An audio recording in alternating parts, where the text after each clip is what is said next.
Albert Einstein Germany. जितने महान वैज्ञानिक थे, उनका पहनावा उतना ही साधारण था।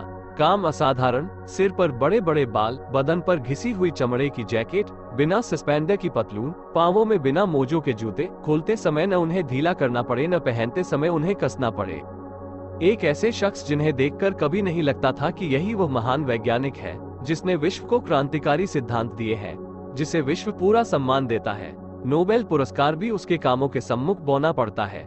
यह महान व्यक्ति और कोई नहीं, विश्व प्रसिद्ध वैज्ञानिक एल्बर्ट आइंस्टीन थे। एल्बर्ट आइंस्टाइन 14 मार्च 1879 में जर्मनी के एक साधारण परिवार में जन्मे थे। पिता बिजली के सामान का छोटा सा कारखाना चलाते थे, माँ घर का कामकाज करती थी।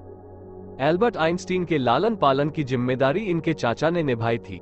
चाचा ने अपने इस जिज्ञासु और जहीन भतीजे में छिपी प्रतिभा को ताड़ लिया था और बचपन में ही उनकी प्रतिभा को विज्ञान की ओर मोड़ा था। चाचा उन्हें जो उपहार देते थे, उनमें अनेक वैज्ञानिक यंत्र होते थे।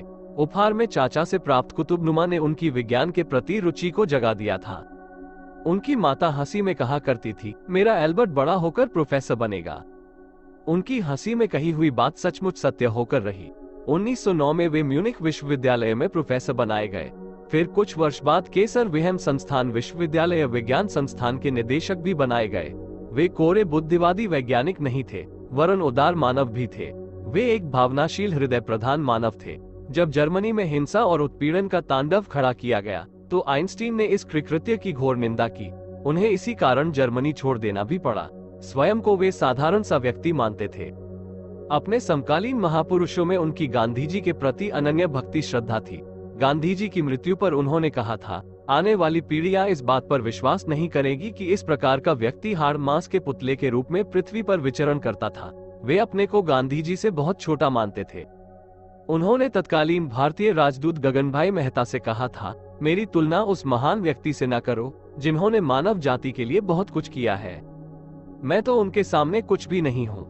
वे स्वयं को साधारण सा व्यक्ति प्रदर्शित करना चाहते थे, किंतु उन्हें सर्वत्र सम्मान व प्रसिद्धि ही मिलती थी। एल्बर्ट आइंस्टीन नोबेल पुरस्कार प्राप्त करने स्टॉकहोम गए तो उन्होंने अपना वही पुराना चमड़े का घिसा जैकेट पहना था। ये जैकेट उनके एक मित्र ने उन्हें वर्षों पहले दिया था। उनकी इस साधारणता में भी एक ऐसी असाधारणता थी कि उन्हें सभी गणमान्य व्यक्तियों ने अपने पास बिठाया व सम्मान दिया। एक प्रसंग के अनुसार एक बार कोलंबिया के प्रसिद्ध साहित्यकार डॉक्टर फ्रैंक आयटे लॉटे ने एल्बर्ट आइंस्टीन के सम्मान में प्रीति सम्मेलन आयोजित किया। उपस्थित मेहमानों के सम्मुख कुछ बोलने के लिए जब आइंस्टीन से आग्रह किया गया तो वे उठ खड़े हुए और बोले, सज्जनों, मुझे खेद है कि मेरे पास आप लोगों से कहने के लिए अभी कुछ भी नहीं है। इतना कहकर आइंस्टीन अपनी जगह पर बैठ गए। मेहमानों पर प्रतिक्रिया अच्छी नहीं हुई। आइंस्टीन ने असंतोष भांप लिया और पुनः मंच पर पहुंचे। मुझे क्षमा कीजिएगा, जब भी मेरे पास कहने के लिए कुछ होगा, मैं स्वयं आप लोगों के सम्मुख उपस्थित हो जाऊंगा। 6 वर्ष बाद डॉक्टर आटे लौटे को आइंस्टीन का तार मिला, बंधु, अब मेरे पास कहने जैसा कुछ है। शीघ्र ही प्रीति सम्मेलन का आयोजन हुआ। इस बार आइंस्टीन ने अपने क्वांटम सिद्धांत की व्याख्या की, जो किसी भी मेहमान के पल्ले नहीं पड़ी। एक अन्य प्रसंग के अनुसार प्रसिद्ध वैज्ञानिक एल्बर्ट आइंस्टीन जिस पॉलिटेक्निक में पढ़ते थे, वहां गणित के शिक्षक थे हरम मिनोव्स्की। वह आइंस्टीन को ऐसा आलसी व्यक्ति मानते थे जो कक्षा में शायद ही कभी उपस्थित रहता रहा हो। कारण ये था कि आइंस्टीन अलग ही किस्म के छात्र थे और किसी शिक्षक ने उन्हें समझा ही नहीं। आइंस्टीन के अन्य शिक्षकों की राय भी उनके बारे में बहुत अच्छी न थी। पॉलिटेक्निक में उनके भौतिकी के अध्यापक हेनरिक बेवर ने उनसे कहा था, तुम बहुत चतुर लड़के हो, पर तुम में एक कमी है, तुम किसी की बात नहीं सुनते हो। ऐसा भी कहा जाता है कि आइंस्टीन को एक टीचर ने स्कूल छोड़ने तक की सलाह दे दी थी, क्योंकि उनका मानना था कि आइंस्टीन की बुराइयों से स्कूल के दूसरे छात्र प्रभावित होते हैं और उनकी आदतें बिगड़ती हैं। लेकिन इन तमाम कमियों, तीखी टिप्पणियों के बावजूद आइंस्टीन निराश नहीं हुए।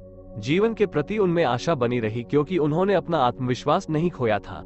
उन्होंने किसी टीचर की टिप्पणी से आहत होकर आत्महत्या नहीं की, बल्कि अपने परिश्रम और अपनी प्रतिभा से नोबेल पुरस्कार तक प्राप्त किया। विश्व विज्ञान को आइंस्टीन की देन से हम सब परिचित हैं। आइंस्टीन ने अपने अनुभव से शिक्षा पद्धति के बारे में जो कुछ कहा था, वो आज शायद बेहद महत्वपूर्ण है और उस पर सभी शिक्षकों, शिक्षाविदों, माता और पिता का ध्यान देना चाहिए। वो कहते थे, मैं इस अवधारणा का विरोध करना चाहता हूँ कि स्कूलों को उस विशेष ज्ञान और कौशल की सीधी शिक्षा देनी चाहिए जिसका उपयोग व्यक्ति बाद में करता है। इसके अलावा मुझे ये बात बेहद आपत्तिजनक लगती है कि व्यक्ति के साथ निर्जीव उपकरण जैसा व्यवहार किया जाए। स्कूलों का लक्ष्य हमेशा यही होना चाहिए कि युवक वहां से विशेषज्ञ बनकर नहीं बल्कि सुव्यवस्थित व्यक्तित्व का स्वामी बनकर निकले।